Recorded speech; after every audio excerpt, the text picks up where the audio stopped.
आप सभी लोगों का मैं अयोध्या से श्री योगी प्रमोद जी महाराज आज 26 जनवरी तथा बसंत पंचमी दोनों एक साथ पर्व पड़ने पर आप सभी लोगों को बधाई भी देता हूं और शुभकामनाएं भी। आज शिव महापुराण जी की कथा के क्रम में आज शिव महापुराण जी के विद्येश्वर संहिता का आज 15वां अध्याय है।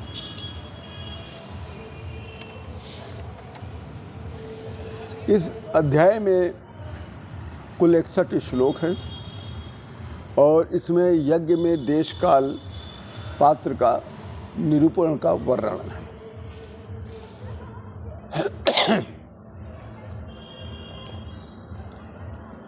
ऋषिगण सूत जी से कहते हैं कि हे सर्वज्ञ सूत जी, अब आप पूजा के योग्य देश तथा काल का वर्णन कीजिए। तो सूत जी कहते हैं, हे उच्च कोटि के ऋषियों, आप सबको एक महत्वपूर्ण बात बता दूं कि प्रत्येक ब्राह्मण को 24 लाख गायत्री मंत्र का जप करना चाहिए, तभी वो ब्राह्मण पूजा करने या करवाने का पात्र होता है।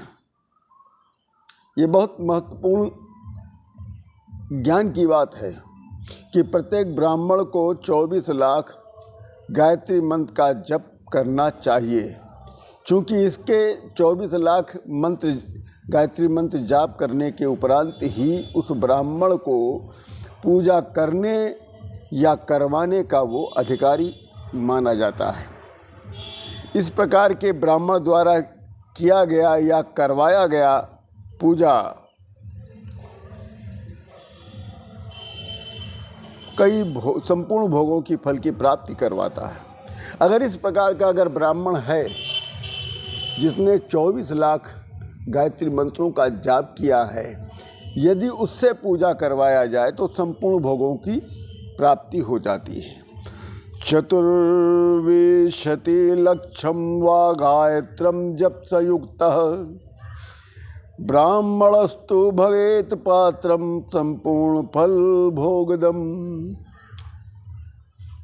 गायत्री मंत्र के जप से ब्राह्मण शुद्ध और पूर्णतया पवित्र हो जाता है।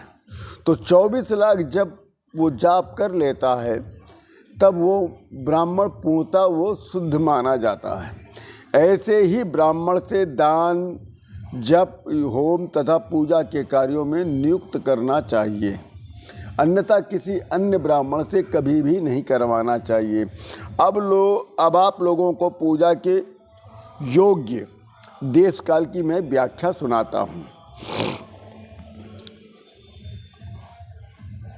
अपने अपने घर में किए गए पूजा पाठ से अधिक फलों की प्राप्ति हो, वैसा मैं वर्णन आप लोगों को बता रहा हूँ। ये सारी जो बातें मैं बता रहा हूँ ये सब शिव महापुराण के 15वां अध्याय है।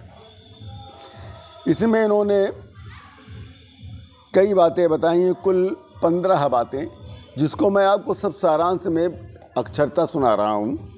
पहला इन्होंने बताया कि गौशाला में किए गए पूजा का फल घर की अपेक्षा 10 गुना ज़्यादा प्राप्ति होती है।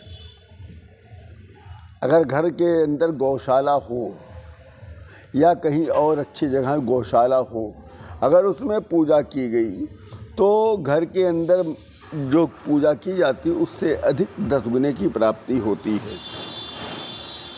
दूसरा इन्होंने बताया, अगर जल के निकट, जैसे कहीं तालाब के निकट हो या कुएं के निकट हो या नदी के निकट गौशाला हो, अगर वहाँ पूजा करवाया जाए तो उस गौशाला से, उस पूजा से ये 10 गुने और भी अधिक पुण्य की प्राप्ति बताते हैं।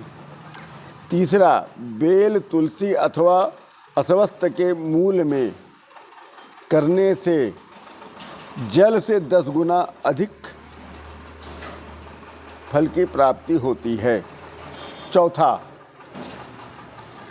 देवालय में किया गया पूजा 10 गुना और ज़्यादा मिलता है।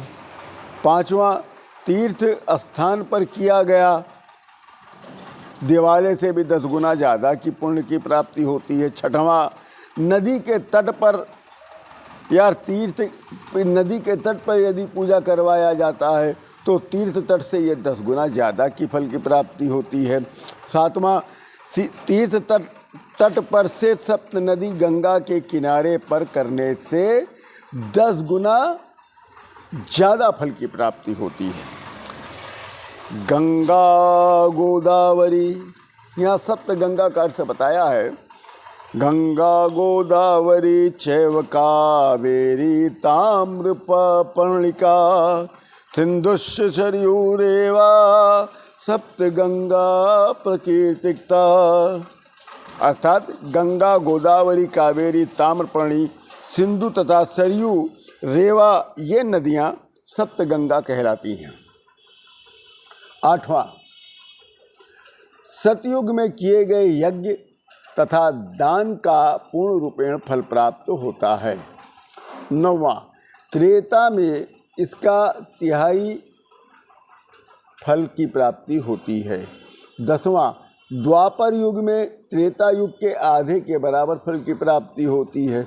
11वां, कलयुग में द्वापर से भी आधे फल की प्राप्ति होती है, पर जब कलयुग बीतने लगेगा तब फल की प्राप्ति न्यून हो जाएगी, अर्थात 0 हो जाएगी। सूत जी कहते हैं कि हे विद्वानों ब्राह्मणों, कि 12वां बताते हैं कि सूर्य संक्रांति के दिन किया गया सूर्य संक्रांति के दिन किया गया पूजा पाठ सत्कर्म सबकी अपेक्षा 10 गुना अधिक फल की प्राप्ति होती है। यहाँ पर मैं आपको अपनी तरफ से बता रहा हूँ कि ज्योतिष के अनुसार वो समय जब सूर्य विषुव रेखा पर पहुँचता है और दिन रात दोनों बराबर होते हैं, इस प्रकार का दिन वर्ष में केवल 2 बार आता है। प्रथम चैत्र मास की 9वीं तिथि अर्थात 21 मार्च, दूसरा सौर अश्विनी की 9वीं तिथि अर्थात 22 सितंबर को। 13वां, तुला और मेष की संक्रांति में सूर्य की संक्रांति से अधिक 10 गुने की फल की प्राप्ति होती है। 14वां, जब चंद्र ग्रहण में किया गया पूजा तो सबसे 10 गुना अधिक फल की प्राप्ति बताया गया। और 15वां बताया गया है सूर्य ग्रहण में और चंद्र ग्रहण से ये 10 गुना फल की अधिक प्राप्ति होती है। इस प्रकार अगर पूजा किया जाता है इन स्थानों पर या इन समयों पर तो आपको फल की प्राप्ति इसी प्रकार से प्राप्ति होगी। अब सूत जी ने दान के विषय में बताया। दान के में क्या आवश्यक बताया गया है उसको आप लोग बड़े ध्यान से सुने। पहला बताया, गायत्री मंत्र से पवित्र ब्राह्मण को ही दान देना चाहिए।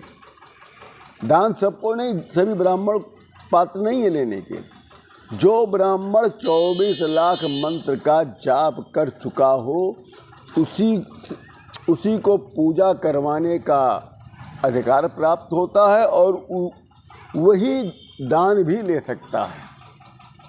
फिर आप ऐसे ब्राह्मण को दान देंगे तो दान का फल की प्राप्ति आपको होगी, अन्यथा नहीं होगी। दूसरा, पवित्र ब्राह्मण यदि नहीं मिले तो किसी भी ब्राह्मण को दान दे दें। तीसरा, इच्छा वाले को दान से भी संपूर्ण प्राप्त हो जाती है। यदि आपकी इच्छा हुई कि मैं फलाने व्यक्ति को दान दे दूं तो इससे भी आपको फल की प्राप्ति हो जाएगी। चौथा, किंतु जो मांगने पर दिया जाता है, जैसे कोई कुछ मांग रहा हो और आपने दे दिया, कोई ज़रूरतमंद व्यक्ति आपसे मांग रहा हो आपने उसको दे दिया, तो उस दान से आधे की फल की प्राप्ति आपको होगी। 5वां बताया, आवश्यकता अनुसार दान देना बहुत उचित बताया गया है। अगर किसी व्यक्ति की ज़रूरत है और आपने उसकी आवश्यकता अनुसार आपने उसको दे दिया कोई वस्तु भी या मुद्रा भी, तो वो सबसे उचित बताया गया है। और 6वां बताया, जो आपकी अपनी सेवा करे उसको दान देना सबसे अच्छा बताया गया है। अब इन्होंने दान का रूप बताया है सूत जी ने। दान देने से क्या क्या फल की प्राप्ति होगी उसकी व्याख्या इन्होंने किया। कहा कि रविवार संडे वाले दिन पवित्र ब्राह्मण को या सहस्त्र ब्राह्मण को अन्न दान देने से सत्यलोक अर्थात आरोग्य की प्राप्ति होती है। दूसरा कि 10 सहस्त्र ब्राह्मण को दान देने से विष्णुलोक और लक्ष्य ब्राह्मण को दान देने से शिवलोक की प्राप्ति होती है। तीसरा इन्होंने बताया वृद्धों को दान देने से ज्ञान की प्राप्ति होती है और कन्याओं को दान देने से बुद्धि की प्राप्ति होती है। और ये 5वें में कहा कि भोग चाहने वाले को लक्ष्मी भक्त स्त्रियों को दान देना चाहिए। 6वां आत्मज्ञान चाहने वाले को पार्वती भक्त विद्याओं को दान देना चाहिए। हमारे धार्मिक ग्रंथ तथा महात्मा संत और हमारे गुरु जी बताते हैं कि बिना किसी लक्ष्य को प्राप्त करने तथा आवश्यकता अनुसार दिया गया दान ही सर्वश्रेष्ठ दान बतलाता है। हमारे गुरु जी ने क्या कहा है कि बिना किसी लक्ष्य को प्राप्त करने, बिना किसी फल की प्राप्ति के लिए, बिना पुण्य की प्राप्ति की जो इच्छा नहीं करता, वो जो दान देता है वो सबसे सर्वश्रेष्ठ दान कहलाता है। इसी के साथ ये 15वां अध्याय आज पूर्ण होता है। आप सभी लोगों को राम राम, जय जय सिया राम।